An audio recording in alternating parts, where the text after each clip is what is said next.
میں کون بولتا ہے؟ کون سا شخص ہے جو میں کا الفاظ استعمال کرتا ہے؟ ابلیس. جس میں ابلیس کام کرتا ہے وہ میں کا لفظ استعمال کرتا ہے.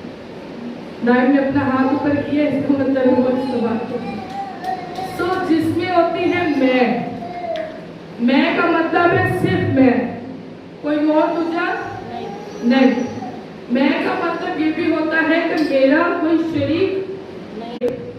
میں کا مطلب اکیلی حکومت. میں کا مطلب ہے صرف میں، تم نے. سو اونچی آنکھوں کا کیا مطلب ہے؟ وہ شخص جس کے اندر میں اور گھمنڈ ہے، اس کی آنکھیں کہتے ہیں اس کی تو آنکھیں آسمان پہ لگی ہوئی، اس کی تو آنکھیں پر چلی ہوئی، اس کو زمین پہ بیٹھتے نہیں ہیں. سو غرور اور گھمنڈ کا جو پیکج میں جو ایلیمنٹس آتے ہیں اس میں اونچی آنکھیں، تکبر.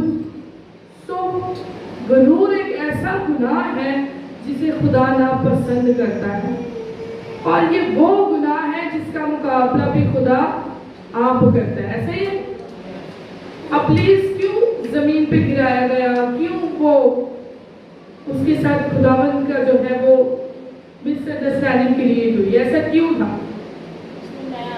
اس میں آ گئی تھی، اس کی بھی آنکھیں کیا ہو گئی تھی؟ اونچی ہو گئی تھی. اس میں بھی تکبر آیا تھا، اس میں بھی میں آیا تھا، اور خدا کو میں پسند نہیں ہے. خدا اس چیز کو پسند نہیں کرتا. حالانکہ جو برکت، جو چیزیں اس کو ملی تھی، میں ابلیس کی بات کر رہی ہوں، وہ خداوند کی طرف سے تھی. کیا اس کی اپنی کریٹ کی ہوئی تھی؟ ایسا نہیں ہے. خدا کے نزدیک وہ بڑا عزیز اور بڑا ڈیئرسٹ تھا. خدا کا وہ بڑا لاڈلا تھا، خدا سے بڑا پیار کرتا تھا.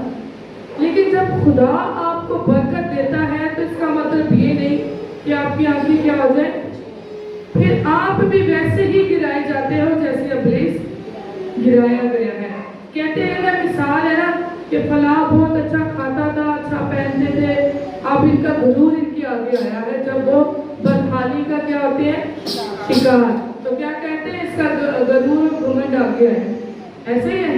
سو غرور اور گھمنڈ اور اونچی آنکھیں جو ہے، یہ جب ہماری زندگی میں آ جائے تو ہم اپنے آپ کے دشمن آپ ہی. یہ دشمنی کرتے ہیں.